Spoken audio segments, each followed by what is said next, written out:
Chapter 17, The One Who Wore Oren's Face. It smiled without teeth. Oren's face, but not his expression.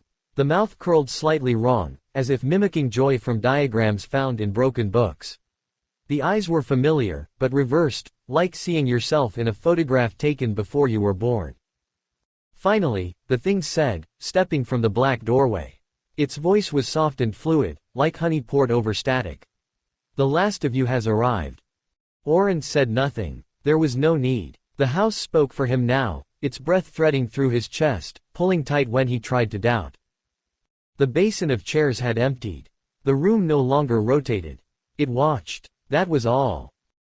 In the attic that had become a cathedral, Talia placed her hand on a window that showed not the outside world but possibility, swirling, infinite, and receding.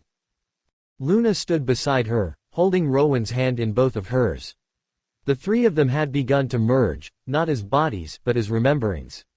They could feel Oren now. Not where he was, but what he had become. The hinge wasn't just broken, Elias said from the stair behind them. It was duplicated.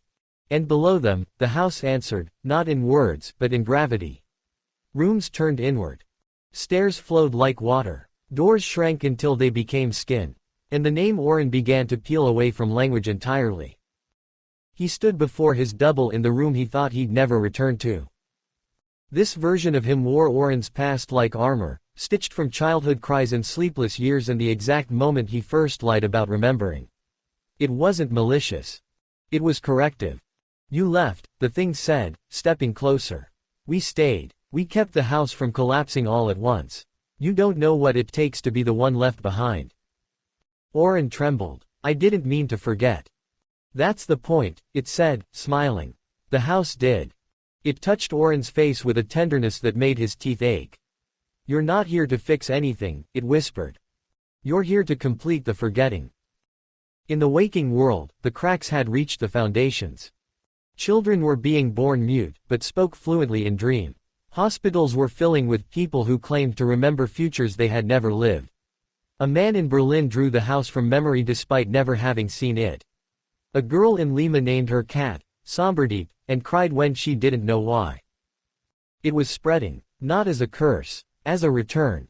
The hinge had always been a threshold between one kind of memory and another. Now it was open. And the house had no choice but to begin its final shape. Oren's double leaned in, forehead to forehead, breath to breath. "Say your name," it whispered. Oren closed his eyes. "I am not the one who came here. I am not the one who left. I am the space between the two." The room folded. The basin vanished. The black door shut. And only one Oren remained, though it was unclear which. Back in the library that was not, Talia looked up. "I felt it," she said. "The choosing." Elias nodded. "Then the final descent begins." "What's left?" Rowan asked, eyes heavy. Luna turned the map over. On the back, the shifting symbol had stopped. It had resolved into a single word.